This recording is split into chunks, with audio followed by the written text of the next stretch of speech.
Hello dear students, welcome back to the discussion of NewsPap dated 26th August 2024 Monday. എല്ലാവരും സുഖമാണെന്ന് വിശ്വസിക്കുകയാണ്, എല്ലാവരും happy ആയിരിക്കുന്നു എന്ന് വിശ്വസിക്കുകയാണ്. നിങ്ങൾ ഹാപ്പി ആണെങ്കിൽ കമൻറ്റ് ബോക്സിൽ നിങ്ങൾ ഹാപ്പിനെസ് സ്പ്രെഡ് ചെയ്യുക. അപ്പോൾ ഇന്നത്തെ കറണ്ട് അഫെയർസ് ഡിസ്കഷനിലേക്ക് കടക്കുന്നതിന് മുൻപ് ഞാൻ എല്ലാ ദിവസവും പറയുന്നത് പോലെ ഇവിടെയും ഞാൻ പറയുകയാണ്. അതിൻ്റെ കാരണം നമ്മുടെ ചാനൽ കൂടുതൽ റീച്ച് കിട്ടുമ്പോഴാണ്, കൂടുതൽ ഉദ്യോഗാർത്ഥികളിലേക്ക് ഇത് എത്തി അവർക്കിത് ഉപകാരപ്പെടുന്നു എന്ന് നമ്മുടെ ടീം അറിയുമ്പോഴാണ് ഈ ന്യൂസ് പാപ്പിൻ്റെ പിന്നിൽ പ്രവർത്തിക്കുന്നതും ഈ ചാനലിൻ്റെ പിന്നിൽ പ്രവർത്തിക്കുന്നതുമെല്ലാം നമുക്ക് വളരെ സന്തോഷമുള്ള ഒരു കാര്യമായിട്ട് മാറുന്നത്. അപ്പോൾ ഡിയർ സ്റ്റുഡൻസ്, നിങ്ങൾക്ക് ഈ ചാനലും കണ്ടൻറ്റും ഇഷ്ടമാവുന്നുണ്ടെങ്കിൽ മാത്രം, ഓൺലി ഇഫ് നിങ്ങൾക്ക് ഈ ചാനലും കണ്ടൻറ്റും ഇഷ്ടമാവുന്നുണ്ടെങ്കിൽ മാത്രം നിങ്ങൾ ഈ വീഡിയോ ലൈക്ക് ചെയ്യുക, ആൻഡ് ഈ വീഡിയോ ഷെയർ ചെയ്യുക, ഈ ചാനൽ സബ്സ്ക്രൈബ് ചെയ്യുക, ആൻഡ് ഓൾസോ നിങ്ങൾ ബെൽ ബട്ടൺ അമർത്തിയിട്ട് നിങ്ങൾക്ക് വീഡിയോ എല്ലാം കൃത്യസമയത്ത് നിങ്ങൾക്ക് ലഭിക്കുന്നുണ്ട്, നോട്ടിഫിക്കേഷൻ വരുന്നുണ്ടെന്ന് നിങ്ങൾ ഉറപ്പുവരുത്തുക. മെറ്റീരിയൽ ഞാൻ ടെലിഗ്രാമിലാണ് അപ്ലോഡ് ചെയ്യുന്നത്, ടെലിഗ്രാം ചാനലിലാണ് ഞാൻ അപ്ലോഡ് ചെയ്യുന്നത്. അതിൻ്റെ ലിങ്ക് ഞാൻ ഡിസ്ക്രിപ്ഷൻ ബോക്സിൽ കൊടുക്കുന്നുണ്ട്. അപ്പോൾ keep supporting us. By the time ഒരുപാട് കുട്ടികൾ പറഞ്ഞിരുന്നു ഉപകാരപ്പെടുന്നുണ്ടെന്ന്. And here we go with today's discussion. അപ്പോൾ നമുക്കിന്ന് ആദ്യമായിട്ട് ഡിസ്കസ് ചെയ്യാനുള്ള ആർട്ടിക്കിള് ബ്രസീലുമായിട്ട് ബന്ധപ്പെട്ടിട്ടുള്ള ഒരു ആർട്ടിക്കിളാണ്. ബ്രസീലിൻ്റെ ബ്രസീൽ മിനിസ്റ്റർ, ഫോറിൻ മിനിസ്റ്റർ നമ്മുടെ ഇന്ത്യയിലേക്ക് അദ്ദേഹം സന്ദർശനം നടത്തുകയാണ്.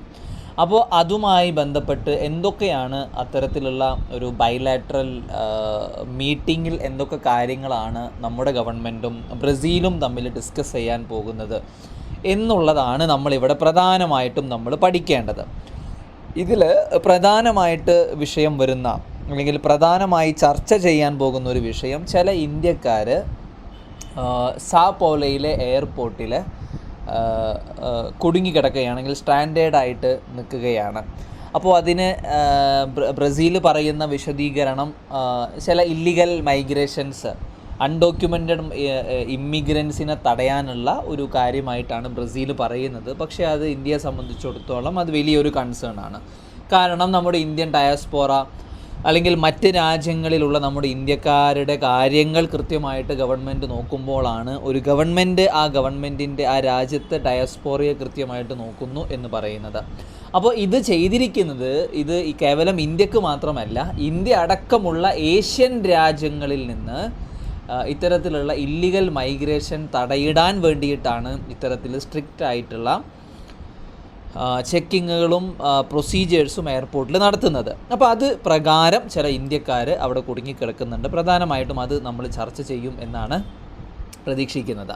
അപ്പോൾ G20 സമ്മിറ്റ്, ഇനി വരുന്ന G20 സമ്മിറ്റ് ഹോസ്റ്റ് ചെയ്യുന്ന ഒരു രാജ്യം കൂടിയാണ് ബ്രസീൽ.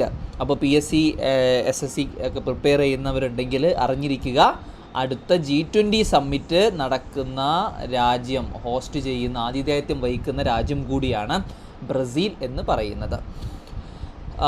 ഈ ബ്രസീലിൻ്റെ പുതിയ ഇമ്മിഗ്രേഷൻ റെഗുലേഷൻ, അത് പ്രകാരമാണ് ഇന്ത്യ അടക്കമുള്ള പല ഏഷ്യൻ രാജ്യങ്ങളിൽ നിന്നുമുള്ള ആളുകളുടെ ഇല്ലീഗൽ ഇമിഗ്രേഷൻ കർബ് ചെയ്യാൻ വേണ്ടിയിട്ടുള്ള പൊസിഷൻസ് എടുത്തിരിക്കുന്നത്.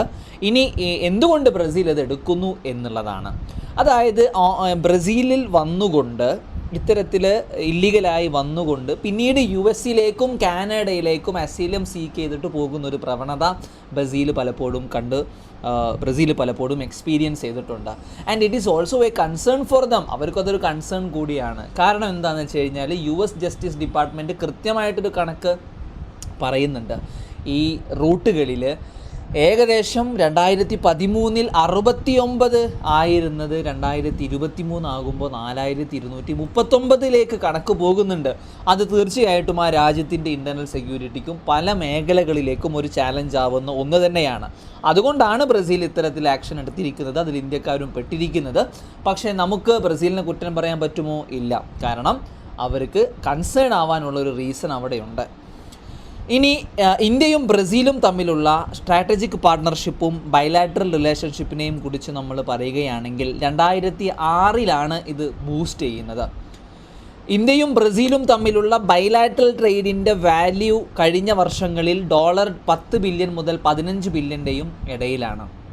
ഇനി ഈ ജോയിൻറ്റ് കമ്മീഷൻ മീറ്റിങ്ങിൽ ഏതൊക്കെ മേഖലകളിൽ നമ്മൾ ബ്രസീലുമായിട്ട് ചർച്ച ചെയ്യുന്നു? ഡിഫൻസ് മേഖല, അഗ്രികൾച്ചർ മേഖല, എനർജി മേഖല, ഈ മേഖലയിലെല്ലാം നമ്മൾ ഡിസ്കസ് ചെയ്യുന്നുണ്ട്.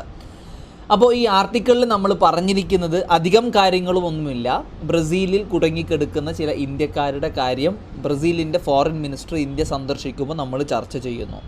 ഇവിടെ ഏറ്റവും പ്രധാനപ്പെട്ടത് ഇത്തരത്തിലുള്ള ഇല്ലിഗൽ ഇമിഗ്രൻസുമായി ബന്ധപ്പെട്ട് ബ്രസീൽ എടുത്തിരിക്കുന്ന ഒരു കൃത്യമായിട്ട്, കാരണം 65% നമ്പർ ഇൻക്രീസ് ചെയ്തിട്ടുണ്ട്. ഇത് ഈ റൂട്ടിലൂടെ വന്ന് കാനഡയിലേക്കും അമേരിക്കയിലേക്കും പോകുന്നു, അസിലം സീക്ക് ചെയ്തു പോകുന്നു. ഇതൊരു കൺസേൺ ആണ്, ആ രാജ്യത്തിന് അതൊരു കൺസേൺ ആണ്. അപ്പോൾ അതുകൊണ്ടാണ് അത് ചെയ്തിരിക്കുന്നത്. മനസ്സിലായല്ലോ? സോ നമ്മൾ ഇവിടെ മനസ്സിലാക്കേണ്ടത്, നമ്മൾ ഇപ്പോൾ ഇൻ്റർവ്യൂവിലൊക്കെ പോകുമ്പോൾ അല്ലെങ്കിൽ മെയിൻസിലൊക്കെ പോകുമ്പോൾ ഈ രാജ്യങ്ങളുമായി ബന്ധപ്പെട്ട് എന്തെങ്കിലും ഒരു ചോദ്യം വന്നു കഴിഞ്ഞാൽ റിസൻ്റായിട്ട് ആ രാജ്യവുമായിട്ട് ഇന്ത്യക്കുണ്ടായിട്ടുള്ള എന്തെങ്കിലും ഒരു ഡിസ്കഷൻസോ ഡിബേറ്റുകളോ വരെ നമുക്ക് അവിടെ പറയാം. കാരണം നമ്മൾ അത് അപ്ഡേറ്റ് ആയിക്കൊണ്ടിരിക്കുന്നു എന്ന് അവർക്ക് മനസ്സിലാവും. അടുത്ത ഒരു ആർട്ടിക്കിള് പ്രൈം മിനിസ്റ്റർ നരേന്ദ്രമോദി പറഞ്ഞിട്ടുള്ള ഒരു കാര്യമാണ്, നമ്മുടെ രാജ്യത്ത് വിമൻ ക്രൈംസിന് അല്ലെങ്കിൽ വനിതകൾക്കെതിരെയായിട്ടുള്ള കുറ്റകൃത്യങ്ങൾക്കെതിരായിട്ട് ഉള്ള നിയമങ്ങൾ കൂടുതൽ ശക്തമാക്കിയിരിക്കുന്നു എന്നാണ് പ്രൈം മിനിസ്റ്റർ പറഞ്ഞത്. നമുക്ക് നോക്കാം, സിലബസിൽ ഇത് വൾണറബിൾ സെക്ഷൻസിന് വേണ്ടിയിട്ട് ഗവൺമെൻറ് എന്തെല്ലാം ചെയ്യുന്നു എന്ന് പറയുന്ന ഭാഗത്തേക്കാണ് ലിങ്ക് ചെയ്യാൻ പറ്റുന്നത്. നമ്മുടെ പ്രൈം മിനിസ്റ്റർ പറഞ്ഞു, സ്ട്രിക്റ്റ് ആയിട്ടുള്ള നിയമങ്ങൾ നമ്മൾ കൊണ്ടുവന്നിരിക്കുന്നു. ഇത് പ്രൈം മിനിസ്റ്റർ പറഞ്ഞിരിക്കുന്നത്, അല്ലെങ്കിൽ പ്രൈം മിനിസ്റ്റർ ഇതിന് ബാക്കപ്പ് പറഞ്ഞിരിക്കുന്നത് ഭാരതീയ ന്യായ് സംഹിതയിലൂടെ നമ്മൾ കൃത്യമായിട്ട് ഹാർഷർ പണിഷ്മെൻറ്റ്സ് ഇവർക്ക് കൊണ്ടുവന്നിരിക്കുന്നു എന്നുള്ളതാണ്. ഇവിടെ പ്രൈം മിനിസ്റ്റർ സെൽഫ് ഹെൽപ്പ് ഗ്രൂപ്പുകളെയും അപ്രീഷിയേറ്റ് ചെയ്ത് പറഞ്ഞിട്ടുണ്ട്. സ്വയം സഹായ സംഘങ്ങൾ എന്ന് പറയുന്ന നമ്മുടെ നാട്ടിലെല്ലാം നമ്മൾ കാണുന്ന ഒരു സംവിധാനമാണ്. അപ്പോൾ പ്രൈം മിനിസ്റ്റർ പറഞ്ഞു, വിമൻ ഇക്കണോമിക് എംപവർമെൻറ്റിന് സെൽഫ് ഹെൽപ്പ് ഗ്രൂപ്പുകളുടെ പങ്ക് വളരെ വലുതാണ് എന്ന് പറഞ്ഞിരിക്കുന്നു. അപ്പോൾ പ്രൈം മിനിസ്റ്റർ ഈ പറഞ്ഞിരിക്കുന്നത്, നിങ്ങൾക്കും നിങ്ങളുടെ ഉത്തരങ്ങളിൽ സെൽഫ് ഹെൽപ്പ് ഗ്രൂപ്പിനെ കുറിച്ചോ നിങ്ങളുടെ പ്രസംഗങ്ങളിൽ നിങ്ങളുടെ ഇൻ്റർവ്യൂവിലൊക്കെ നിങ്ങൾക്ക് പറയാം, what is the observation of the prime minister regarding the self help group. ഇനി എന്തൊക്കെ ഭാരതീയ ന്യായ് സംഹിതയിൽ വിമനെ പ്രൊട്ടക്റ്റ് ചെയ്യാൻ വേണ്ടിയിട്ട്, അവർക്കെതിരെയുള്ള കുറ്റകൃത്യങ്ങൾ തടയാൻ വേണ്ടിയിട്ട്, അത്തരത്തിലുള്ള കുറ്റകൃത്യങ്ങൾ നടന്നാൽ തന്നെ അത് കൃത്യമായി അവരുടെ ഐഡൻറ്റിറ്റിയും അവരുടെ ഡിഗ്നിറ്റിയും ബാധിക്കാതെ ചെയ്യാൻ വേണ്ടിയിട്ട് എന്തൊക്കെ പ്രൊവിഷൻസ് പറഞ്ഞിട്ടുണ്ട്, ഇത് പ്രധാനപ്പെട്ടതാണ്. ഒന്ന്, ഒരു ഡെഡിക്കേറ്റഡ് ആയിട്ടുള്ള ചാപ്റ്റർ ഭാരതീയ ന്യായ സംഹിതയിലുണ്ട്. ഇലക്ട്രോണിക്കലി വേണമെങ്കിൽ കംപ്ലൈൻറ്റ് ഫയൽ ചെയ്യാം. അതായത് പോലീസ് സ്റ്റേഷനിൽ പോകുന്നത് അവർക്ക് മെൻ്റലി ഓക്കെ അല്ലെങ്കിൽ അവർ അൺവില്ലിങ് ആണെങ്കിൽ ഇലക്ട്രോണിക്കലി ചെയ്യാം. സ്വിഫ്റ്റ് ആക്ഷൻസ് ഈ FIRൻ്റെ പുറത്ത് എടുക്കുന്നു. FIR ടാമ്പറായി പോകുന്നില്ല എന്ന് ഉറപ്പുവരുത്തുന്നു. സിവിയർ പെനാലിറ്റി കൊണ്ടുവരുന്നു. ഡെത്ത് പെനാലിറ്റി വരെ, ലൈഫ് ഇംപ്രിസൺമെൻറ്റ് മുതൽ ഡെത്ത് പെനാൽറ്റി വരെ ശിക്ഷകളായി കൊണ്ടുവരുന്നു. മാത്രമല്ല, പുതുതായി ആഡ് ചെയ്ത മറ്റൊരു പ്രധാനപ്പെട്ട കാര്യം, ഇത്തരത്തിൽ ഫാൾസ് ആയിട്ടുള്ള മാരേജ് പ്രോമിസ് കൊടുക്കുന്ന ആളുകൾ എന്നിട്ട് ചീറ്റ് ചെയ്യുകയും ചെയ്യുന്നവരെ വരെ ഇത്തരത്തിൽ വലിയ ശിക്ഷ കൊടുക്കുന്ന പ്രൊവിഷൻസ് നമ്മുടെ ഭാരതീയ ന്യായ സംഹിതയിൽ പറയുന്നു. പുതിയ ഭാരതീയ പേര് മാറ്റിയ ഭാരതീയ ന്യായ സംഹിതയിൽ പറയുന്നു. അപ്പോൾ നിങ്ങൾക്ക് ഈ പോയിന്റുകളൊക്കെ നിങ്ങൾക്ക് ഓർത്തു വെക്കാം, നിങ്ങൾക്ക് വേണ്ട സ്ഥലങ്ങളിൽ ഉപയോഗിക്കാം. പരീക്ഷകളിൽ ഈ 5 പോയിന്റുകൾ തന്നെ നിങ്ങൾക്ക് BNSനെ കോട്ട് ചെയ്ത് എഴുതി കഴിഞ്ഞാൽ, ഭാരതീയ ന്യായ സംഹിതയെ കോട്ട് ചെയ്ത് എഴുതി കഴിഞ്ഞാൽ അത് തീർച്ചയായിട്ടും it will give a lot of value addition to your answer. ഇനി ഈ സെൽഫ് ഹെൽപ്പ് ഗ്രൂപ്പുകളുടെ ചില കണക്കുകൾ നമ്മൾ അറിഞ്ഞിരിക്കുന്നത് നന്നായിരിക്കും. മോഡി സെൽഫ് ഹെൽപ്പ് ഗ്രൂപ്പുകളെയും അപ്രീഷിയേറ്റ് ചെയ്തുകൊണ്ട് അദ്ദേഹം സംസാരിച്ചു. സെൽഫ് ഹെൽപ്പ് ഗ്രൂപ്പുകൾക്ക് 2014 2024 ഇടയിൽ കൊടുത്തിരിക്കുന്ന ലോണ് എന്ന് പറയുന്നത് ഏകദേശം 9 ലക്ഷം കോടി രൂപയുടെ ലോണുകളാണ്. ഈ ഒരു വിസിറ്റിൻ്റെ ഭാഗമായിട്ട് അദ്ദേഹം ലാഖ്പതി ദീദീസ് എന്ന് വെച്ച് കഴിഞ്ഞാൽ 1 ലക്ഷത്തിന് മുകളിൽ 1 ലക്ഷം വരെ വർഷത്തിൽ ഏൺ ചെയ്യുന്ന വനിതകളുമായിട്ട് സംവദിക്കുകയും അവർക്ക് മറ്റൊരു ഫണ്ട് കൂടി 2500 കോടിയുടെ ഒരു ഫണ്ട് കൂടി സെൽഫ് ഹെൽപ്പ് ഗ്രൂപ്പുകൾക്ക് കൊടുക്കുകയും ചെയ്യുന്ന ഒരു സംവിധാനം അനൗൺസ് ചെയ്തു. അപ്പോൾ ഈയൊരു വാർത്ത എന്ന് പറയുന്നത് സെൽഫ് ഹെൽപ്പ് ഗ്രൂപ്പിൻ്റെ പ്രാധാന്യം, അതുപോലെ വിമനെതിരെ, ഇത് രണ്ടും വിമനുമായി ബന്ധപ്പെട്ടതാണ്, സെൽഫ് ഹെൽപ്പ് ഗ്രൂപ്പ് ആയാലും. അപ്പോൾ പ്രൈം മിനിസ്റ്റർ ഇവിടെ പറഞ്ഞിരിക്കുന്നത് ഭാരതീയ ന്യായ സംഹിത എങ്ങനെ ഇവർക്ക് വനിതകൾക്കെതിരെയുള്ള അക്രമങ്ങളെ തടയും എന്ന്, അതുപോലെ സെൽഫ് ഹെൽപ്പ് ഗ്രൂപ്പുകൾ എങ്ങനെ വിമൻ്റെ എക്കണോമിക് എംപവർമെൻറ്റിനെ ബൂസ്റ്റ് ചെയ്യും എന്നൊക്കെയാണ് പ്രൈം മിനിസ്റ്റർ പറഞ്ഞിരിക്കുന്നത്. പ്രൈം മിനിസ്റ്റർ പറഞ്ഞ കാര്യങ്ങൾ നമുക്ക് നമ്മുടെ ആൻസറുകളിലും ഇൻ്റർവ്യൂവിലൊക്കെ നമുക്ക് കോട്ട് ചെയ്യാം, മറക്കരുത്. ആൻഡ് നമ്മൾ അടുത്ത ആർട്ടിക്കിളിലേക്ക് പോവാണ്. Judiciary advocating secular civil code for decades again prime minister Narendra Modi. നമുക്ക് സിലബസിലേക്ക് general studies paper 2 government policies and interventions എന്ന് പറയുന്ന ഭാഗത്തേക്ക് ലിങ്ക് ചെയ്യാം. അപ്പോൾ നമ്മുടെ കഴിഞ്ഞ ഇൻഡിപെൻഡൻസ് ഡേ സ്പീച്ചിലും ഇലക്ഷൻ്റെ സമയത്തുമെല്ലാം ഇപ്പോഴത്തെ ഗവൺമെൻറ് BJP ഗവൺമെൻറ് വളരെയധികം സ്ട്രെസ് ചെയ്തിരുന്ന ഒന്നായിരുന്നു യൂണിഫോം സിവിൽ കോഡ് എന്ന് പറയുന്നത്. അപ്പോൾ ഇതുമായി ബന്ധപ്പെട്ട് ഒരു ഹൈക്കോർട്ടിൻ്റെ വാർഷിക പരിപാടിയിലാണ് നമ്മുടെ പ്രൈം മിനിസ്റ്റർ സംസാരിക്കുന്നത്. പ്രൈം മിനിസ്റ്റർ പറഞ്ഞത് സുപ്രീം കോടതി ആർട്ടിക്കിൾ 370 തിരിച്ചെടുത്തപ്പോഴും സിറ്റിസൺഷിപ്പ് അമെൻമെൻറ്റിൻ്റെ ആക്ടിൻ്റെ സമയത്തുമെല്ലാം ഇത്തരത്തിൽ രാജ്യത്തെ യൂണിറ്റിയെ അപ്ഹോൾഡ് ചെയ്യുന്ന സമയങ്ങളിലെല്ലാം ജുഡീഷ്യറിയുടെ പങ്കിന് അദ്ദേഹം അഭിനന്ദിച്ചിട്ടൊക്കെയുണ്ട്.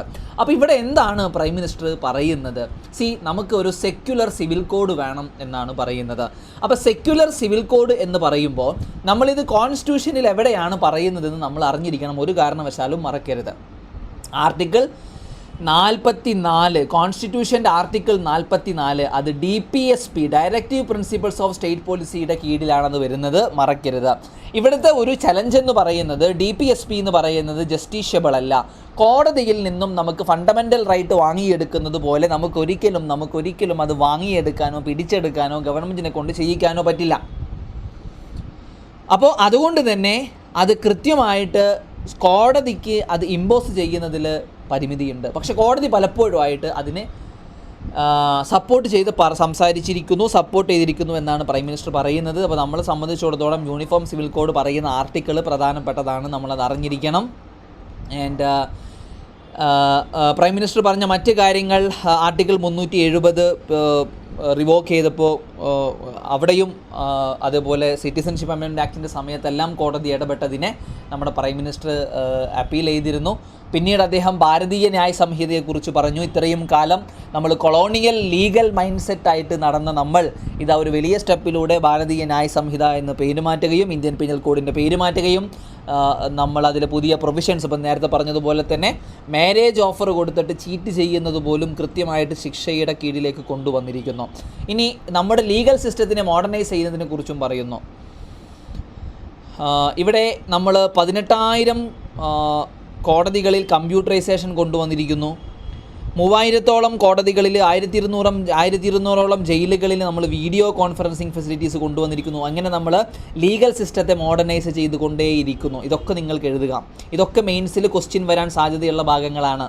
അപ്പോൾ പിന്നെ നമ്മുടെ മോഡേൺ ടെക്നോളജി കൊണ്ടുവരിക്കുന്നു. ജനങ്ങൾക്ക് യൂട്യൂബിൽ ഇരുന്നു കൊണ്ട് തന്നെ കോടതിയിൽ എന്തെല്ലാം നടക്കുന്നു, അവരുടെ പൈസ വാങ്ങിയിട്ട് പോയിരിക്കുന്ന അഡ്വക്കേറ്റ് എന്തെല്ലാം വാദിക്കുന്നു, എങ്ങനെയെല്ലാം വാദിക്കുന്നു എന്നുവരെ കാണാനുള്ള ഒരു സംവിധാനമെല്ലാം ജുഡീഷ്യറി കൊണ്ടുവന്നു. അപ്പോൾ ഈ ആർട്ടിക്കിളിലൂടെ പ്രധാനമായിട്ട് നമ്മുടെ പ്രൈം മിനിസ്റ്റർ പറഞ്ഞിരിക്കുന്നത് കോടതികളുടെ പങ്കിനെയാണ്. യൂണിഫോം സിവിൽ കോഡിനെ കുറിച്ച് പറഞ്ഞുവെങ്കിലും നമ്മുടെ പ്രൈം മിനിസ്റ്റർ പറഞ്ഞിരിക്കുന്നത് സിറ്റിസൺഷിപ്പ് അമെൻമെൻറ്റ് ആക്ടിൻ്റെ സമയത്തും ആർട്ടിക്കിൾ 370 പിൻവലിച്ചപ്പോഴുമെല്ലാം അതിൽ കോടതി എടുത്ത നിലപാടുകളെ അപ്രീഷിയേറ്റ് ചെയ്യുന്നു. യൂണിഫോം സിവിൽ കോഡ് പലപ്പോഴും കോടതി അപ്രീഷിയേറ്റ് ചെയ്ത കാര്യമാണ്. അപ്പോൾ അതിനെക്കുറിച്ചുമുള്ള പ്രതിപാദനം വരുന്നു. അപ്പോൾ നമ്മൾ യൂണിഫോം സിവിൽ കോഡിനെ കുറിച്ച് പഠിക്കുന്നു. ഏത് ആർട്ടിക്കിളിലാണ് പറഞ്ഞിരിക്കുന്നതെന്ന് പഠിക്കുന്നു. ഡയറക്റ്റീവ് പ്രിൻസിപ്പിൾ സ്റ്റേറ്റ് പോളിസിയിലാണെന്ന് പറഞ്ഞിരിക്കുന്നത് കൊണ്ട് തന്നെ ഫണ്ടമെൻ്റൽ റൈറ്റ് പോലെ ഒരിക്കലും കോടതിക്ക് അത് ഇമ്പോസ് ചെയ്യാൻ പറ്റില്ല എന്നും നമ്മൾ പറഞ്ഞു. ഇനി മൻ കി ബാത്ത് എന്ന് പറയുന്ന നമ്മുടെ പ്രൈം മിനിസ്റ്ററുടെ ഒരു റേഡിയോ ടോക്കുണ്ട്. ഈ മൻ കി ബാത്തിൽ പ്രൈം മിനിസ്റ്റർ പറയുന്ന കാര്യങ്ങൾ വളരെ പ്രധാനപ്പെട്ടതാണ്. ഞാൻ വളരെ സ്ട്രെസ് ചെയ്ത് പറയുന്നു. മൻ കി ബാത്ത് ജനങ്ങളോട് സംവദിക്കുന്നു അദ്ദേഹം. അതിൽ അദ്ദേഹം പറയുന്ന കാര്യങ്ങൾ, അദ്ദേഹം പറയുന്ന ചില കേസ് സ്റ്റഡീസ്, ചില എക്സാമ്പിൾസ്, ഇതെല്ലാം നമുക്ക് പ്രധാനപ്പെട്ടതാണ്. ഒന്നുകിൽ നമുക്ക് ചോദ്യം വരാം, അല്ലെങ്കിൽ നമുക്ക് നമ്മുടെ ഉത്തരങ്ങളിൽ അതൊക്കെ കോട്ട് ചെയ്യാം. പ്രൈം മിനിസ്റ്റർ പറഞ്ഞ ഉദാഹരണങ്ങളാണ് തീർച്ചയായിട്ടും അപ്പോൾ നമുക്ക് നോക്കാം എന്താണ് ഇക്കഴിഞ്ഞ മൻ കി ബാത്തിൽ അദ്ദേഹം പറഞ്ഞിരിക്കുന്നത്. അദ്ദേഹം പ്രധാനമായിട്ട് പറഞ്ഞൊരു കാര്യം, ഇന്ത്യയിൽ യൂത്തിന് പൊളിറ്റിക്സിലേക്ക്, അത്തരത്തിൽ പൊളിറ്റിക്കൽ ബാക്ക്ഗ്രൗണ്ട് ഇല്ലാത്ത, ഒരു ലിഗസി ഇല്ലാത്ത, അച്ഛനോ അച്ചാച്ചനോ ഒന്നും പൊളിറ്റിക്സിലില്ലാത്ത വ്യക്തികൾ രാഷ്ട്രീയത്തിലേക്ക് കടന്നു വരുന്നു. അത് ചിലർക്കിട്ടൊരു കൊട്ടുകൊട്ടിയതാണെങ്കിലും അങ്ങനെ ഒരു ട്രെൻഡ് അദ്ദേഹം അതിനെ അപ്രീഷിയേറ്റ് ചെയ്യുകയാണ്. അപ്പോൾ അദ്ദേഹം മറ്റൊരു കാര്യം അദ്ദേഹം ഫോക്കസ് ചെയ്തത് ന്യൂട്രീഷനെ കുറിച്ചാണ്. മാൽ ന്യൂട്രീഷൻ തടയിടാൻ വേണ്ടിയിട്ട് എന്തൊക്കെ കാര്യങ്ങൾ നമുക്ക് ചെയ്യാമെന്ന് അദ്ദേഹം സംസാരിക്കുന്നു. മറ്റൊന്ന് ഹ്യൂമൻ എനിമൽ ബോണ്ടിനെ കുറിച്ച് അദ്ദേഹം സംസാരിക്കുന്നു. ഹ്യൂമൻ എനിമൽ കോൺഫ്ലിക്റ്റ് വളരെയധികം റെലവൻ്റ് ആയിട്ട് കാണുന്ന ഒരു സമയം കൂടിയാണിത്. അതുപോലെ തന്നെ ടെക്നോളജി എങ്ങനെയെല്ലാം വൈൽഡ് ലൈഫ് പ്രൊട്ടക്ഷനിലേക്ക് കോൺട്രിബ്യൂട്ട് ചെയ്യുന്നു എന്നും അദ്ദേഹം പറഞ്ഞിട്ടുണ്ട്. അപ്പോൾ ഏകദേശം 100,000-ഓളം യൂത്ത്, ഒരു പൊളിറ്റിക്കൽ ബാക്ക്ഗ്രൗണ്ടും ഇല്ലാത്ത യൂത്ത് രാഷ്ട്രീയത്തിലേക്ക് കടന്നു വരുന്നത് ഡൈനാസ്റ്റിക് പൊളിറ്റിക്സിനെ തകർത്തെറിയുന്ന ഒന്നാണ്. അതായത് എൻ്റെ അച്ഛൻ രാഷ്ട്രീയക്കാരനാണ്, ഞാനും മന്ത്രിയാവുന്നു. പിന്നീട് ഇത് ഒരു ഇന്ത്യയുടെ പോളിസി മേക്കിങ്ങിലും ഇന്ത്യയുടെ ഡിസിഷൻ മേക്കിങ്ങിലും എല്ലാം ഇത്തരത്തിലുള്ള യൂത്ത് കടന്നു വരുന്നത് അപ്രീഷിയേറ്റഡ് ആണെന്ന് അദ്ദേഹം പറയുകയാണ്. പിന്നീട് ഒരു വികസിത ഭാരത് എന്ന് പറയുന്ന ഒരു ഡെവലപ്ഡ് ഇന്ത്യ എന്ന് പറയുന്ന ഒരു കോൺസെപ്റ്റിലേക്ക് നമ്മുടെ രാജ്യം സന്ദർശിക്കുന്നു. പിന്നീട് അദ്ദേഹം ന്യൂട്രീഷൻ അവയർനെസ്സിനെ കുറിച്ചാണ് പറയുന്നത്. അംഗൻവാടി സെൻറ്ററുകൾക്കും മദർ ആൻഡ് ചൈൽഡ് കമ്മിറ്റികൾക്കും ഇത്തരത്തിൽ നൗറിഷ്ഡ് ആയിട്ടുള്ള children, pregnant women, newborns ഇവരെയെല്ലാം എങ്ങനെ സഹായിക്കാൻ പറ്റുമെന്ന് അദ്ദേഹം പറഞ്ഞിരിക്കുന്നു. പിന്നീട് ഇന്നോവേഷനും ഓൺട്രപ്രണർഷിപ്പും എങ്ങനെയെല്ലാം നമുക്ക് ബൂസ്റ്റ് ചെയ്യാൻ പറ്റുന്നു. അദ്ദേഹം അവിടെ പറഞ്ഞ ഒരു സ്റ്റാർട്ടപ്പ് ഉണ്ട്, ഗാലക്സ് ഐ എന്ന് പറയുന്ന IIT മദ്രാസിലെ ഒരു സ്റ്റാർട്ടപ്പ്. ഏറ്റവും പ്രധാനപ്പെട്ട, നിങ്ങൾക്ക് എൻവയൺമെൻറ്റിലെല്ലാം ചോദ്യങ്ങൾ വരുമ്പോൾ നിങ്ങൾക്ക് എഴുതാൻ പറ്റുന്ന ഒരു പോയിൻറ്റും കൂടി മോഡി പറയുന്നുണ്ട് അങ്ങ് അസാമിൽ നിന്ന്. അദ്ദേഹം അസാമിലെ ബരേഖുരി വില്ലേജ് എന്ന് പറയുന്ന ഒരു സ്ഥലത്ത്, വളരെ ശ്രദ്ധിക്കുക, മൊറാൻ കമ്മ്യൂണിറ്റി എന്ന് പറയുന്ന ഒരു കമ്മ്യൂണിറ്റി ഉണ്ട്. ആ കമ്മ്യൂണിറ്റി ഹൂലോക്ക് ഗിബൺസ് എന്ന് പറയുന്ന ആ സ്പീഷിനെ എങ്ങനെയാണ് അവരുടെ ഒരു ബോണ്ട് ക്രിയേറ്റ് ചെയ്യുകയും അതിനെ റിസർവ് ചെയ്യുന്നത് എന്നും അദ്ദേഹം എക്സാമ്പിളായിട്ട് പറയുന്നുണ്ട്. ഇത് നിങ്ങൾക്ക് എക്സാമ്പിളായിട്ട് എഴുതാം. എൻവയൺമെൻറ്റിനെ, അവിടെയുള്ള മൃഗങ്ങളെ, പ്രത്യേകിച്ച് ഹ്യൂമൻ വൈൽഡ് ലൈഫ് കോൺഫ്ലിക്റ്റ് നടന്നുകൊണ്ടിരിക്കുന്ന ഈ ഒരു കാലഘട്ടത്തിൽ ഈ മൃഗങ്ങളെ സംരക്ഷിക്കാൻ മുന്നോട്ട് വരുന്ന കമ്മ്യൂണിറ്റിയെക്കുറിച്ച് അദ്ദേഹം പറഞ്ഞു. എങ്ങനെയാണ് ഇവർ ചെയ്യുന്നത്? ഇവർ ബനാന, ഈ villagers, Moran community banana grow ചെയ്യുന്നു. ഈ ഗിബൺസിന് ഏറ്റവും ഫേവറേറ്റ് ഫുഡാണത്. പിന്നീട് അവർ perform rituals for the birth and death of gibbons, നമ്മൾ മനുഷ്യന്മാർക്ക് ചെയ്യുന്നത് പോലെ. അതായത് അവരുടെ ഒരു ഫാമിലി മെമ്പറായിട്ട് അവർക്ക് ഇഷ്ടപ്പെട്ട ഫുഡ് നമ്മൾ ഗ്രോ ചെയ്യുന്നു. അവരുടെ മരണം, ജനനം എല്ലാം നമ്മൾ എന്ത് ചെയ്യുന്നു, ട്രീറ്റ് ചെയ്യുന്നു, റിച്വൽസ് ആയിട്ട് നമ്മൾ ചെയ്യുന്നു. അങ്ങനെ അവരുടെ ജീവിതത്തിൻ്റെ ഭാഗമാക്കി മാറ്റുന്ന ഒരു എക്സാമ്പിളാണ്. മറ്റൊന്ന് അരുണാചൽ പ്രദേശിൽ നിന്നുള്ളൊരു എക്സാമ്പിളാണ്. ഇതും നിങ്ങൾക്ക് കോട്ട് ചെയ്യാവുന്നതാണ്. അരുണാചൽ പ്രദേശിൽ 3D പ്രിൻറ്റിംഗ് ഉപയോഗിച്ചുകൊണ്ട് വൈൽഡ് അനിമൽസിൻ്റെ അവരുടെ ഹോൺസിനും ടസ്കിനും എല്ലാം വേണ്ടിയിട്ടുള്ള അവരുടെ വേട്ട അവസാനിപ്പിക്കാൻ 3D പ്രിൻറ്റിംഗ് ഉപയോഗിച്ചുകൊണ്ടുള്ള ടെക്നോളജിയും അരുണാചൽ പ്രദേശിൽ നിന്ന് വന്നിട്ടുണ്ട്. അപ്പോൾ വൈൽഡ് ലൈഫ് പ്രൊട്ടക്ഷന് വേണ്ടിയിട്ട് അസമിൽ നിന്നും അരുണാചൽ പ്രദേശിൽ നിന്നുമുള്ള ഈ ഉദാഹരണം നമുക്ക് നമ്മുടെ ഉത്തരങ്ങളിലൊക്കെ നമുക്ക് വളരെയധികം എഴുതാൻ പറ്റും. ശ്രദ്ധിക്കുക. അടുത്തത് നമ്മുടെ ഹോം മിനിസ്റ്റർ പറഞ്ഞിട്ടുള്ളൊരു കാര്യമാണ്, drug money is endangering security and money. അതായത് ഇന്ന് നമ്മുടെ കേരളത്തെയും നമ്മുടെ രാജ്യത്തെയും എല്ലാം കാർന്നു തിന്നുകൊണ്ടിരിക്കുന്ന ഏറ്റവും വലിയൊരു ക്യാൻസറാണ് ഡ്രഗ് എന്ന് പറയുന്നത്. ഈ ഡ്രഗ്, ഇതിലൂടെ ലഭിക്കുന്ന ഈ പൈസ പലപ്പോഴും ഉപയോഗപ്പെടുത്തുന്നത് തീവ്രവാദ എക്സ്ട്രീമിസ്റ്റ് ആയിട്ടുള്ള ആക്ടിവിറ്റീസും അത് അവസാനം നമ്മുടെ നാഷണൽ സെക്യൂരിറ്റിയെ ബാധിക്കുന്ന രീതിയിലേക്കും എത്തുകയാണ്.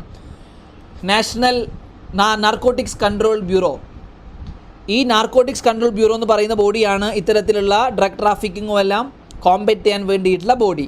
ഇതിനെ അപ്രീഷിയേറ്റ് ചെയ്തിട്ടും നമ്മുടെ ഹോം മിനിസ്റ്റർ സംസാരിച്ചു. തീർച്ചയായിട്ടും ഈ ഒരു നാർക്കോട്ടിക്സ് കൺട്രോൾ ബ്യൂറോ വലിയ രീതിയിൽ ഇത്തരത്തിലുള്ള ഡ്രഗ് മാഫിയനെ തുരത്താൻ ശ്രമിക്കുന്നു എന്ന് അദ്ദേഹം പറയുന്നു.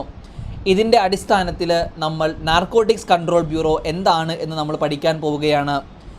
1986 narcotic drugs and psychotropic substances act of 1985 പ്രകാരമാണ് ഈ ആക്ട് നിലവിൽ വന്നിരിക്കുന്നത്. ഏത് മിനിസ്ട്രിയുടെ കീഴിലാണ് നാർക്കോട്ടിക്സ് കൺട്രോൾ ബ്യൂറോ വരുന്നത്? Ministry of home affairs. എന്താണ് ഇവർ പ്രധാനമായിട്ട് ചെയ്യുന്നത്? രാജ്യത്ത് ഡ്രഗ് ലോ എൻഫോഴ്സ്മെൻറ്റ്, ഡ്രഗിനെതിരെ കൊണ്ടുവന്നിട്ടുള്ള നിയമങ്ങളെല്ലാം എൻഫോഴ്സ് ചെയ്യുക എന്നുള്ളതാണ് NCBയുടെ ഉത്തരവാദിത്തം എന്ന് പറയുന്നത്. ഇത്തരത്തിൽ NCB രൂപീകരിക്കുകയും ഇത്തരത്തിൽ ഡ്രഗിനെതിരെ നമ്മൾ പോരാടുകയും സംസാരിക്കുകയും ചെയ്യുമ്പോൾ അതിൻ്റെ പിന്നിൽ ഏതെങ്കിലും ഒരു ആർട്ടിക്കിൾ ഇൻവോൾവ് ആയിട്ടുണ്ടോ കോൺസ്റ്റിറ്റ്യൂഷൻ്റെ? നമുക്ക് മെയിൻസിലൊക്കെ ചോദ്യം വന്നു കഴിഞ്ഞാൽ ഈ ആർട്ടിക്കിളൊക്കെ ഇതുമായി ഡ്രഗിനെ കുറിച്ച്, അല്ലെങ്കിൽ ഈ ഡ്രഗിൽ നിന്ന് കിട്ടുന്ന പണം എങ്ങനെ നമ്മുടെ നാഷണൽ സെക്യൂരിറ്റിയെ ബാധിക്കുന്നു എന്നുള്ള ചോദ്യം വന്നു കഴിഞ്ഞാലൊക്കെ അവിടെ ഡ്രഗ് എന്ന് പറയുന്നൊരു വിഷയം വരുന്നുണ്ട്. അവിടെ നമുക്ക് ഉപയോഗിക്കാൻ പറ്റിയ ഒരു ആർട്ടിക്കിളുണ്ട്, ആർട്ടിക്കിൾ 47. ആർട്ടിക്കിൾ 47 പറയുന്നത് എന്താ? സ്റ്റേറ്റ് ഇത്തരത്തിലുള്ള ഇൻടോക്സിക്കേറ്റിംഗ് ഡ്രഗ് എടുക്കുന്നതിൽ നിന്ന് ജനങ്ങളെ തടയാൻ, സിറ്റിസൻസിനെ തടയാനുള്ള സംവിധാനങ്ങൾ കൊണ്ടുവരണം, പ്രവർത്തിക്കണമെന്ന് പറയുന്നു. ഓക്കെ, അപ്പോൾ നാർക്കോട്ടിക്സ് കൺട്രോൾ ബ്യൂറോ ഏത് ആക്ട് പ്രകാരമാണ് വന്നത്, ഏത് മിനിസ്ട്രിയുടെ കീഴിലാണ്, ആൻഡ് ഇത് ഇനി ഇത് ആരുടെ ഉത്തരവാദിത്തമാണ് ഇത്തരത്തിലുള്ള ഡ്രഗ് അബ്യൂസ്?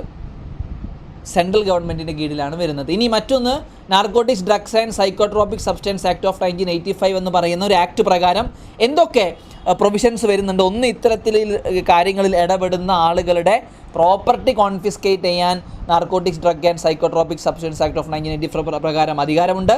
പിന്നീട് ഒരു സെൻട്രൽ അതോറിറ്റി ഫോം ചെയ്യാനുള്ള അധികാരവും ഉണ്ട്. അപ്പോൾ നമ്മൾ ഈ ആർട്ടിക്കിൾ പറഞ്ഞത്, നമ്മുടെ ഹോം മിനിസ്റ്റർ പറഞ്ഞതാണ്, ഈ ഡ്രഗ് ട്രാഫിക്കിങ്ങിൽ നിടുന്ന പൈസ വലിയ രീതിയിൽ നമ്മുടെ രാജ്യത്തിന് ഭീഷണിയാവും. പക്ഷേ NCB കൃത്യമായിട്ട് അതിനെ പ്രതിരോധിക്കുന്നുവെന്ന് പറയുന്നു. അതിൻ്റെ അടിസ്ഥാനത്തിൽ NCBയെക്കുറിച്ച് നമ്മൾ പഠിച്ചു. അടുത്തത്, classical languages centres ask for autonomy എന്ന് പറയുന്ന ഒരു ആർട്ടിക്കിളാണ്. General studies paper 1 art and culture ഭാഗത്തേക്കാണ് നമുക്കിത് ലിങ്ക് ചെയ്യാൻ പറ്റുന്നത്. അപ്പോൾ ഇതിൽ വന്നിരിക്കുന്ന വാർത്ത എന്ന് പറയുന്നത്, ക്ലാസിക്കൽ ലാംഗ്വേജുകളായിട്ടുള്ള നമ്മുടെ മലയാളം അടക്കമുള്ള തെലുങ്കു, കന്നഡ, മലയാളം, ഒഡീഷ, ഇവരെല്ലാം കുറച്ച് നാളുകളായിട്ട് ഒരു ഓട്ടോണമി ആവശ്യപ്പെടുകയാണ്. അതായത് central institute of Indian languages CIIL എന്ന് പറയുന്ന ഒരു ബോഡിയാണ് നിലവിൽ ഈ ക്ലാസിക്കൽ ലാംഗ്വേജുകളുമായി ബന്ധപ്പെട്ട ഫണ്ടിങ്ങും കാര്യങ്ങളും എല്ലാം നിയന്ത്രിച്ചു കൊണ്ടിരിക്കുന്നത്. അപ്പോൾ അതിൽ നിന്നും ഒരു ഓട്ടോണമി ആവശ്യപ്പെടുകയാണ്. പ്രധാനമായിട്ടും അവർ പറയുന്നത്, ഇത്തരത്തിലുള്ള ഭാഷകളെ പ്രൊമോട്ട് ചെയ്യാനുള്ള ഫണ്ടും അല്ലെങ്കിൽ ഫണ്ടിങ്, സ്റ്റാഫിങ്, ഇതെല്ലാം CIIലുമായിട്ട് ബന്ധപ്പെട്ടിരിക്കുന്നതുകൊണ്ട് വലിയ ബുദ്ധിമുട്ടാണ് എന്നാണ് പറയുന്നത്. അപ്പോൾ നമുക്കിവിടെ ഈ CIIL എന്താണെന്ന് നമുക്കൊന്ന് നോക്കാം. ഓക്കെ, എവിടെയാണ് സിറ്റുവേറ്റ് ചെയ്തിരിക്കുന്നത്? മൈസൂർ, കർണാടകയിലെ മൈസൂരിലാണ്. ഇനി ഏത് മിനിസ്ട്രിയുടെ കീഴിലാണ് ഇത് വരുന്നത്?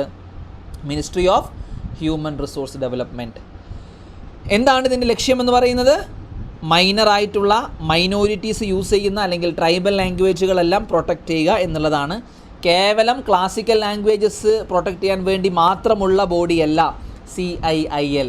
അപ്പോൾ തീർച്ചയായിട്ടും അവർക്ക് ഒരുപാട് ഫങ്ഷൻസ് ഉള്ളതുകൊണ്ട് തന്നെ ഫണ്ടിലും സ്റ്റാഫിങ്ങിലും എല്ലാം അവർ ഷോർട്ടേജ് ഫേസ് ചെയ്യുന്നത് കൊണ്ട് അത് കാരണത്താൽ ഈ പറയുന്ന മലയാളം അടക്കമുള്ള ക്ലാസിക്കൽ ലാംഗ്വേജസിന് അവരുടെ പ്രൊമോഷന് ബന്ധപ്പെട്ട് ബുദ്ധിമുട്ട് വരുന്നുണ്ട്. അതിൻ്റെ അടിസ്ഥാനത്തിൽ ഈ CIILൽ നിന്നും ഓട്ടോണമി വേണമെന്നാണ് ഈ സംസ്ഥാനങ്ങൾ ആവശ്യപ്പെട്ടിരിക്കുന്നത്. അതിൻ്റെ അടിസ്ഥാനത്തിൽ നമ്മൾ CIIL എന്താണെന്ന് നമ്മൾ പറഞ്ഞു.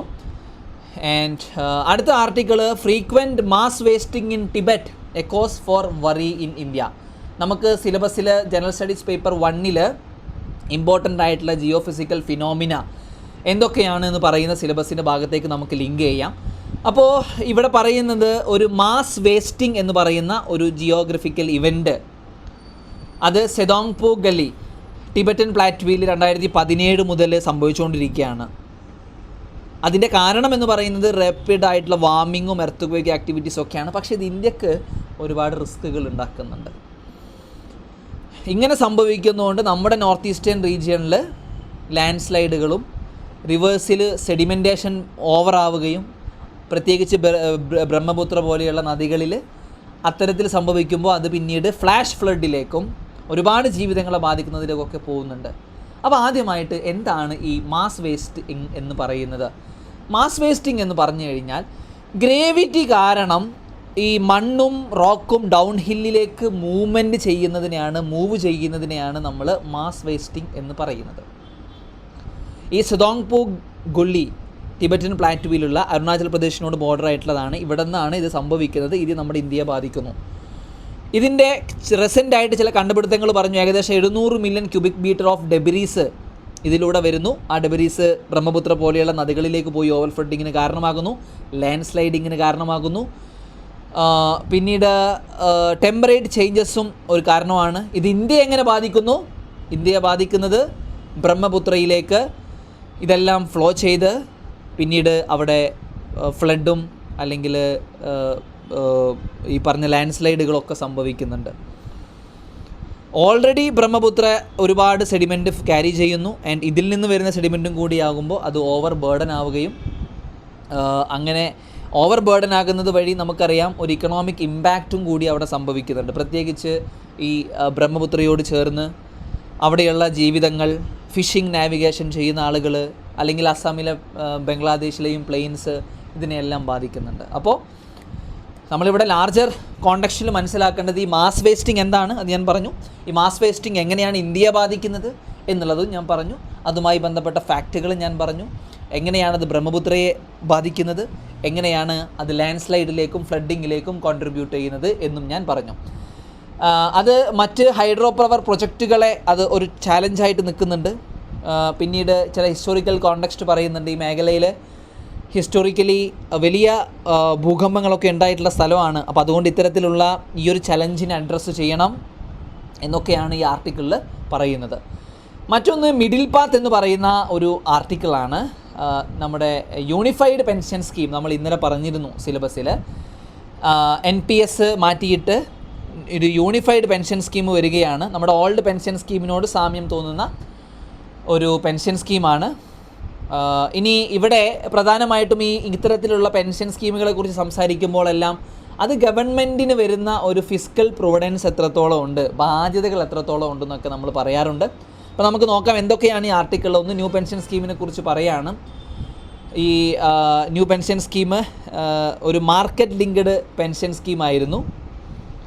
സ്റ്റോക്ക് മാർക്കറ്റിൽ അതിന് ഇൻവെസ്റ്റ് ചെയ്യുകയും അതിൻ്റെ റിസ്ക് അനുസരിച്ച് അവർക്ക് കിട്ടുന്ന ഒരു പ്രോഫിറ്റൊക്കെ ആയിരുന്നു നമ്മുടെ ന്യൂ പെൻഷൻ സ്കീം. പിന്നീട് നമ്മൾ നമ്മളിപ്പോൾ യൂണിഫൈഡ് പെൻഷൻ സ്കീമിലേക്ക് മാറാണ്. ഇവിടെ ഈ പെൻഷനുമായി ബന്ധപ്പെട്ട് നിങ്ങൾ അറിഞ്ഞിരിക്കേണ്ട ചില കണക്കുകൾ ഇവിടെ പറയാണ്. ലോകത്തിൽ മൊത്തത്തിൽ നമ്മൾ എടുത്തു നോക്കുകയാണെങ്കിൽ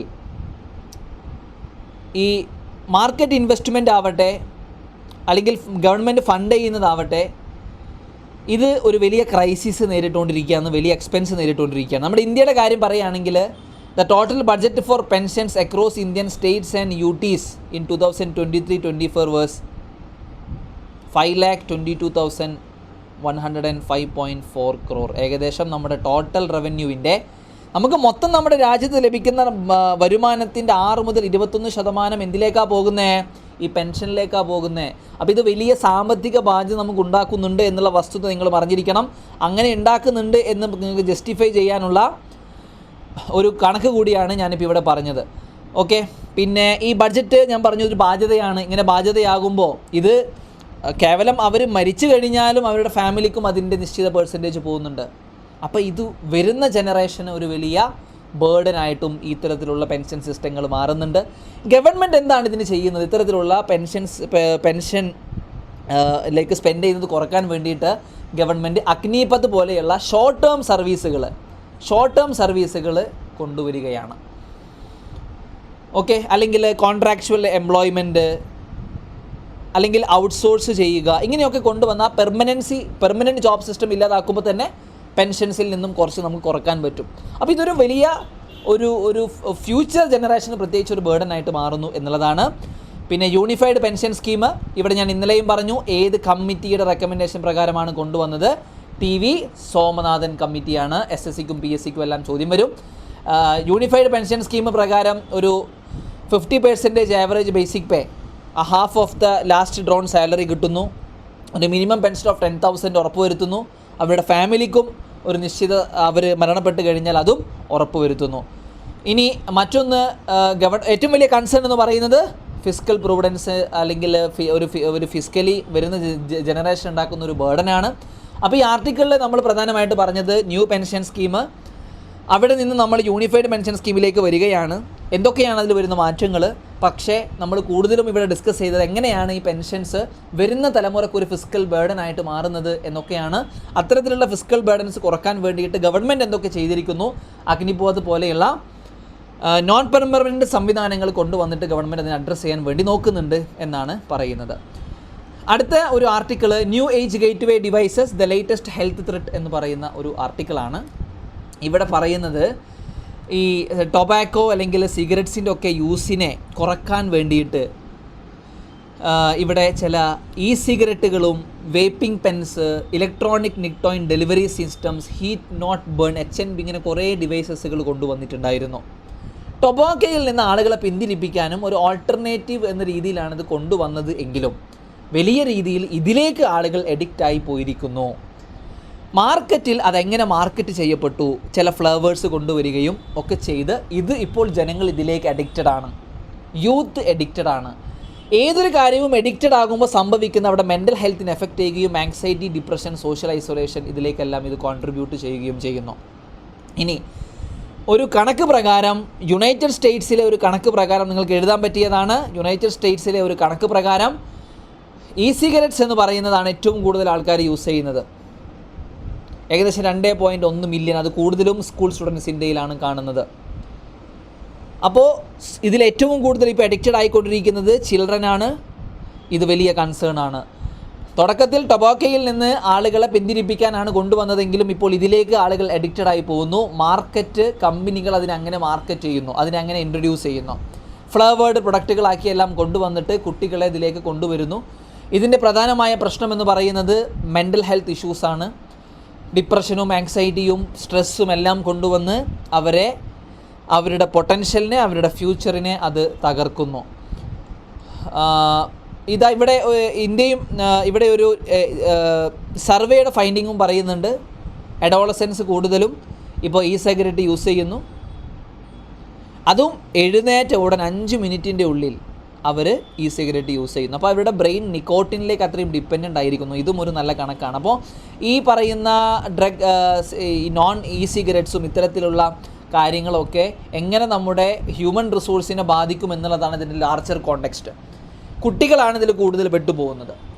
ഈ കുട്ടികൾ പെട്ടുപോകുമ്പോൾ അത് നമ്മുടെ ഫ്യൂച്ചർ ഹ്യൂമൻ റിസോഴ്സിനെ അത് ബാധിക്കുമെന്ന കാര്യത്തിൽ നമുക്ക് യാതൊരു സംശയവുമില്ല. അപ്പോൾ ഇതാണ് ഈ ഒരു ആർട്ടിക്കിളിൽ പറയുന്നത്. ഇതൊരു മിസ്കൺസെപ്ഷൻ ആയിരുന്നു, ആളുകളെ ടൊബാക്കോയിൽ നിന്ന് പിന്തിരിപ്പിക്കാൻ ഇതൊക്കെ ഇൻട്രൊഡ്യൂസ് ചെയ്തു. പക്ഷേ ഇപ്പോൾ ഇതിൽ വലിയ രീതിയിൽ കുട്ടികൾ പെട്ടുപോകുന്നു. അവരുടെ മെൻ്റൽ ഹെൽത്ത് പ്രധാനമായിട്ടും ബാധിക്കുന്നു. അപ്പോൾ ഈ മെൻ്റൽ ഹെൽത്തിനെ കുറിച്ചിട്ട് ഈ ഇക്കണോമിക് സർവേയിൽ ആദ്യമായിട്ടാണ് ഒരു ഇക്കണോമിക് സർവേയിൽ മെൻ്റൽ ഹെൽത്തിനെ കുറിച്ച് പ്രതിപാദിക്കുന്നത്. മെൻ്റൽ ഹെൽത്ത് ആളുകളുടെ പ്രൊഡക്ടിവിറ്റിയെ കുറക്കുന്നു എന്നൊക്കെ പറഞ്ഞൊരു വർഷമാണ്, ഒരു എക്കണോമിക് സർവേ ആണിത്. അപ്പോൾ നിങ്ങൾക്ക് അത്തരത്തിൽ മെൻ്റൽ ഹെൽത്തിനെ കുറിച്ചെല്ലാം ഒരു ആൻസർ എഴുതുമ്പോൾ നിങ്ങൾക്കിത് കൊണ്ടുവരാം. എന്തുകൊണ്ട് മെൻ്റൽ ഹെൽത്ത് ആളുകളുടെ വേസ്റ്റ് ആവുന്നു, നിങ്ങൾക്കിത് എഴുതാം. ഇത്തരത്തിലുള്ള സിഗരറ്റുകളെല്ലാം ഇതിൻ്റെ അഡിക്ഷൻ, ഞാൻ ഫാക്റ്റുകളും പറഞ്ഞു, നിങ്ങൾക്കിത് എഴുതി വെക്കാം. ഇതും ഒരു കാരണമാണ് എന്ന് നിങ്ങൾക്ക് അവിടെ കോട്ട് ചെയ്യാൻ വേണ്ടി സാധിക്കും. ഇനി അടുത്തത് investing in person with disabilities എന്ന് പറയുന്ന ഡിഫറൻ്റ്ലി ഏബിൾഡ് ആയിട്ടുള്ള നമ്മുടെ സമൂഹത്തിലുള്ള ആളുകളെ എങ്ങനെ നമ്മുടെ സിസ്റ്റം, എങ്ങനെ നമ്മുടെ രാജ്യം അക്കമഡേറ്റ് ചെയ്യുന്നു എന്നതിനെക്കുറിച്ച് പറയുന്നതാണ്. പ്രധാനമായിട്ടും ഈ ആർട്ടിക്കിൾ പറയുന്നത് ഇപ്പോഴും നമ്മുടെ സംവിധാനങ്ങളിൽ, നമ്മുടെ സാഹചര്യങ്ങളിൽ, നമ്മുടെ ഓഫീസുകളിലെല്ലാം ഇപ്പോൾ ഈ ഫിസിക്കലി PWD കാറ്റഗറിയുടെ റെപ്രസെൻറ്റേഷനും കുറവാണ്. അതുപോലെ തന്നെ അവർക്ക് വേണ്ട സൗകര്യങ്ങളും കുറവാണ്. ഇത് രണ്ടും കണക്റ്റഡ് ആണ്. ഇവർക്ക് വേണ്ടിയിട്ടുള്ള സൗകര്യങ്ങളില്ലെങ്കിൽ, സ്കൂളുകളിലും ജോലി സ്ഥലത്തും ഇല്ലെങ്കിൽ തീർച്ചയായിട്ടും അവർ അത്തരം സ്ഥലങ്ങളിലേക്ക് വരില്ല. അപ്പോൾ അവർക്ക് അവരുടെ റൈറ്റ്, എഡ്യൂക്കേഷൻ റൈറ്റ് ആയാലും ജോലി ചെയ്യാനുള്ള അവകാശമെല്ലാം അവിടെ നിരാകരിക്കപ്പെടുകയാണ്. ഇവിടെ ചില ഫാക്റ്റുകൾ പറയുന്നുണ്ട്. നിഫ്റ്റി 50യിൽ ഉൾപ്പെട്ടിട്ടുള്ള കമ്പനികളിൽ 50 കമ്പനികളിൽ വെറും 5 കമ്പനികളിലാണ്. നിങ്ങൾക്കിതൊക്കെ എഴുതാം കേട്ടോ, 2023 വന്നതാണ്, ശ്രദ്ധിക്കുക. 2023 വന്ന കണക്കാണ്. നിഫ്റ്റി 50യിലെ 50 കമ്പനികളിൽ വെറും 5 കമ്പനികളിൽ മാത്രമാണ് PWs 1% PWD വർക്കിംഗ് ഫോഴ്സ് ഉള്ളൂ. അതിൽ 4ഉം പബ്ലിക് സെക്ടർ കമ്പനികളായിട്ട് പോലും. National centre for promotion of employment for disabled people അവർ പറയുന്നത് ഇന്ത്യയിൽ 1%, ഇതൊക്കെ കണക്കുകളാണ്, എഡ്യൂക്കേഷണൽ ഇൻസ്റ്റിറ്റ്യൂഷൻസിൽ മാത്രമാണ് ഡിസേബിൾഡ് ഫ്രണ്ട്ലി ആയിട്ടുള്ളൂ. 40% താഴെയുള്ള സ്കൂളുകളിൽ മാത്രമാണ് റാമ്പ് ഫെസിലിറ്റീസ് ഉള്ളൂ. ഇതെല്ലാം നമ്മളിപ്പോഴും ഡിസേബിൾഡ് ഫ്രണ്ട്ലി ആയിട്ടില്ല എന്ന് പറയുന്ന കണക്കുകളാണ്. ജോലികളിൽ റെപ്രസെൻറ്റേഷൻ ഇല്ല. അതേ സ്ഥാനത്ത് തന്നെ ഇത്തരം ജോലി സ്ഥലങ്ങളിലും വിദ്യാഭ്യാസ സ്ഥാപനങ്ങളിലും അവർക്ക് കൃത്യമായിട്ടുള്ള ആക്സസബിലിറ്റി സംവിധാനങ്ങളും ഇല്ല. ഇനി ഇവിടെ നമുക്ക് ഗ്ലോബൽ ലെവലിൽ ചില എക്സാമ്പിൾസ് നമുക്ക് എഴുതാൻ പറ്റും. എങ്ങനെ ഇൻക്ലൂസീവ് ആയിട്ടുള്ള എഡ്യൂക്കേഷൻ സിസ്റ്റംസ് കൊണ്ടുവരാം. US-ൻ്റെയും അതുപോലെ നമ്മുടെ ഇന്ത്യയിലെയും ചില യൂണിവേഴ്സിറ്റികളുടെ ഉദാഹരണങ്ങൾ നിങ്ങൾക്ക് കോട്ട് ചെയ്യാം ഇൻ്റർവ്യൂവിലൊക്കെ. US-ലാണെങ്കിൽ ഹാർവാർഡ്, സ്റ്റാൻഫോർഡ് ഇവിടെയുള്ള സ്ഥലങ്ങളിലെല്ലാം ഈ PWDസിന് വേണ്ടിയിട്ട് റോബസ്റ്റ് സപ്പോർട്ട് സിസ്റ്റം ഉണ്ട്. അവർക്ക് വേണ്ടിയിട്ട് കോർഡിനേറ്റേഴ്സ് ഉണ്ട്, റിസോഴ്സ് സെൻറ്റേഴ്സ് ഉണ്ട്. ഇന്ത്യയിലാണെങ്കിൽ ശിവ് നാടാർ യൂണിവേഴ്സിറ്റിയിൽ കൃത്യമായിട്ടൊരു ഡിസബിലിറ്റി സപ്പോർട്ട് പോളിസി അവർ കൊണ്ടുവന്നിരിക്കുന്നു. ഇത് രണ്ടും നമുക്ക് എക്സാമ്പിളായിട്ട് എഴുതാം. US-ലെ ഒന്ന്, ഇന്ത്യയിലെ ഒന്ന്. പിന്നെ UGCയും ചില ഗൈഡ് ലൈൻസ് കൊണ്ടുവന്നിട്ടുണ്ട്. പക്ഷെ അൺഫോർച്ചുനേറ്റ്ലി പലരും അത് എന്ത് ചെയ്യുന്നില്ല, അത് അംഗീകരിക്കുന്നില്ല. ഇനി ജോലി സ്ഥലങ്ങളിലെ കാര്യമാണെങ്കിൽ ബ്രസീലിൽ നിന്ന് നമുക്കൊരു ഉദാഹരണം എഴുതാം. നമ്മൾ എഡ്യൂക്കേഷൻ്റെ മേഖലയിൽ US പറഞ്ഞു, ഇന്ത്യയിൽ നിന്ന് പറഞ്ഞു.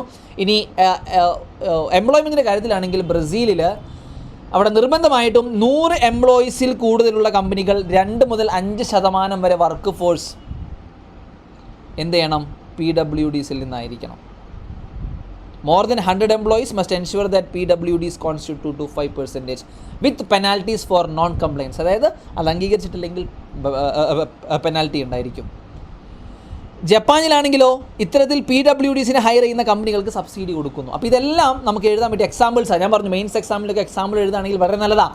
അപ്പോൾ PWD കാറ്റഗറിയെ പ്രൊട്ടക്റ്റ് ചെയ്യുന്നതിൽ, എംപവർ ചെയ്യുന്നതിൽ നമ്മുടെ ഇന്ത്യയിലെ ഷോർട്ട് കമ്മിങ്സ് എന്തൊക്കെയാണ് ഞാൻ പറഞ്ഞു.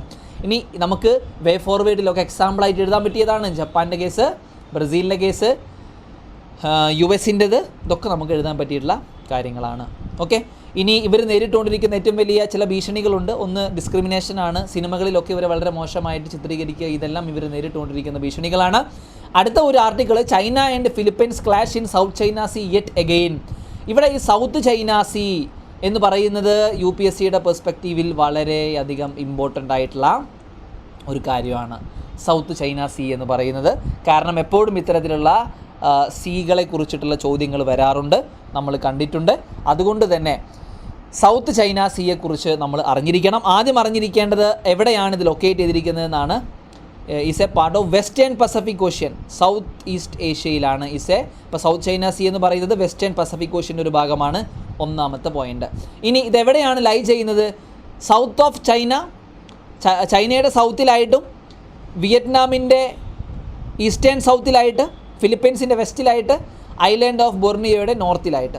ഇനി ഏറ്റവും പ്രധാനപ്പെട്ടത് UPSCയുടെ പ്രിലിംസിലൊക്കെ ആണെങ്കിൽ ഏതെല്ലാം രാജ്യങ്ങൾ, ടെറിട്ടറീസ് ഈ സൗത്ത് ചൈന സീയെ ബോർഡർ ചെയ്യുന്നു? China, Taiwan, Philippines, Malaysia, Brunei, Indonesia, Singapore, Vietnam. മറക്കരുത്. UPSC പ്രീവിയസ് ക്വസ്റ്റ്യൻ പേപ്പർ കാണുന്നതിൽ നിങ്ങൾക്ക് മനസ്സിലാവും. പിന്നൊന്ന്, ഏതൊക്കെ കണക്ഷൻസ് ആണ് സൗത്ത് ചൈന സീയെ കണക്ട് ചെയ്യുന്നത്? East China Sea, Taiwan Strait മുഖേന, ഫിലിപ്പൈൻ സീ, ലുസോൺ സ്ട്രെയിറ്റ് മുഖേന. പിന്നെ ഇതിൻ്റെ പ്രധാനമായിട്ടുള്ള ജിയോഗ്രഫിക്കൽ ഫീച്ചേഴ്സും ഉണ്ട്. ഒരുപാട് ഷോൾസ്, റീഫ്, അറ്റോൾസ്, ഐലൻഡുകളുണ്ട്. ഏറ്റവും പ്രധാനപ്പെട്ട island Paracel island, Spratly island, Scarborough shoal island. ഇത് മൂന്നും ഇമ്പോർട്ടൻ്റ് ആണ്. ഈ ഐലൻഡ് ഏത് സീയിലാണ് വരുന്നതെന്നും ചോദ്യം വരാം. അപ്പോൾ ഏതൊക്കെ രാജ്യങ്ങൾ ബോർഡർ ചെയ്യുന്നു, ഏതൊക്കെ ഐലൻഡ്സ് വരുന്നു, ഇതൊക്കെ ഇമ്പോർട്ടൻ്റ് ആണ്. ഈ സൗത്ത് ചൈന സീയുടെ ഇമ്പോർട്ടൻ്റ് എന്ന് പറയുന്നത് ഇന്ത്യൻ ഓഷ്യനും പസഫിക് ഓഷ്യനും തമ്മിലുള്ളൊരു കണക്ഷനാണ്. ഇനി എക്കണോമിയെ കുറിച്ച് സംസാരിക്കുകയാണെങ്കിൽ UNCTAയുടെ കണക്ക് പ്രകാരം ലോകത്തിലെ 1/3 ഗ്ലോബൽ ഷിപ്പിങ്ങും നടക്കുന്നത് സൗത്ത് ചൈന സീ പ്രകാരമാണ്. അപ്പോൾ എക്കണോമിക്ക് എത്രമാത്രം ഇമ്പോർട്ടൻ്റ് ആണെന്നറിയാം. ഇനി മറ്റൊന്ന്, ഈ സൗത്ത് ചൈന സീ എന്ന് പറയുന്നത് ലോകത്തിലെ മറൈൻ ബയോഡൈവേഴ്സിറ്റിയുടെ 1/3 ഭാഗം ഹോൾഡ് ചെയ്യുന്നതും സൗത്ത് ചൈന സീയിലാണ്. അപ്പോൾ സ്ട്രാറ്റജിക് ലൊക്കേഷൻ ആണെങ്കിലും ഇന്ത്യൻ ഓഷ്യൻ പസഫിക് ഓഷ്യനും കണക്ട് ചെയ്യുന്നു. ട്രേഡിൻ്റെ കാര്യത്തിലാണെങ്കിലും ഇക്കണോമിയുടെ കാര്യത്തിലാണെങ്കിൽ ഇനി മറൈൻ ബയോഡൈവേഴ്സിറ്റിയുടെ കാര്യത്തിലാണെങ്കിലും ഒക്കെ ഈ സൗത്ത് ചൈന സീ വളരെയധികം പ്രധാനപ്പെട്ടതാണ്. ഓയിൽ ആൻഡ് ഗ്യാസ് റിസർവിൻ്റെ കാര്യത്തിലും പ്രധാനപ്പെട്ട ഒരു പൊസിഷൻ വഹിക്കുന്ന ഒന്നാണ് South China Sea. The seabed of the South China is believed to contain vast reserves of oil and natural gas. പിന്നീട് ഇതൊരു ഹെവിലി ട്രാഫിക്ക്ഡ് വാട്ടർവേ ആണ്. ഏകദേശം $3.4 ട്രില്യനാണ് ഇതുവഴി എല്ലാ വർഷവും കടന്നു പോകുന്നത്. യുണൈറ്റഡ് സ്റ്റേറ്റ്സ്, ജപ്പാൻ, കൊറിയ തുടങ്ങിയ രാജ്യങ്ങളിലേക്ക് ക്രിട്ടിക്കൽ എനർജി സപ്ലൈസും കൂടി നടക്കുന്ന ഒന്നാണ് സൗത്ത് ചൈന സീ. അപ്പോൾ ഈ ആർട്ടിക്കിളിൽ നമ്മൾ ഡിസ്കസ് ചെയ്തത് സൗത്ത് ചൈന സീയുടെ ഇമ്പോർട്ടൻസ് ആണ്. സൗത്ത് ചൈന സീയുമായിട്ട് അതിർത്തി പങ്കിടുന്ന രാജ്യങ്ങളാണ്. ആ ബയോഡൈവേഴ്സിറ്റിയെക്കുറിച്ചാണെങ്കിലും ഇക്കണോമിക്കലി ആണെങ്കിലും എങ്ങനെയാണ് ഓയിൽ ആൻഡ് ഗ്യാസ് റിസർവ്സിൻ്റെ കാര്യത്തിലാണെങ്കിലും സ്ട്രാറ്റജിക്കലി ആണെങ്കിലും എന്താണ് സൗത്ത് ചൈന സീയുടെ ഇമ്പോർട്ടൻസ്, ഏതൊക്കെ രാജ്യങ്ങൾ, ഏതൊക്കെ ഐലൻഡുകൾ, ഇതെല്ലാം നമ്മൾ പറഞ്ഞു. കൂട്ടുകാരെ, വളരെ കോംപ്രിഹെൻസീവായിട്ട് ഞാൻ ഇന്നത്തെ ഡിസ്കഷൻ കവർ ചെയ്തു എന്ന് വിശ്വസിക്കുകയാണ്. നിങ്ങൾക്ക് ഈ വീഡിയോ ഇഷ്ടപ്പെട്ടെങ്കിൽ നിങ്ങൾ ലൈക്ക് ചെയ്യുക, നിങ്ങൾ കമൻറ്റ് ചെയ്യുക, നിങ്ങളുടെ അഭിപ്രായം നിങ്ങൾ ഷെയർ ചെയ്യുക, നിങ്ങളുടെ ഫ്രണ്ട്സിലേക്ക് ഈ ചാനൽ എത്തിക്കുക. നിങ്ങൾക്ക് എന്തെങ്കിലും കോമ്പറ്റേറ്റീവ് എക്സാമുമായിട്ട് ബന്ധപ്പെട്ട് നിങ്ങൾക്ക് സംശയങ്ങളോ എൻ്റെ മെൻറ്റർഷിപ്പോ വേണമെന്നുണ്ടെങ്കിൽ നിങ്ങൾക്ക് ഈ നമ്പറിലോ എൻ്റെ ഇമെയിൽ ഐഡിയിലോ കോൺടാക്ട് ചെയ്യാം. So please promote this content and channel. I hope you like today session. So will meet tomorrow. Until that time, happy learning, enjoy learning with my classes. Bye bye.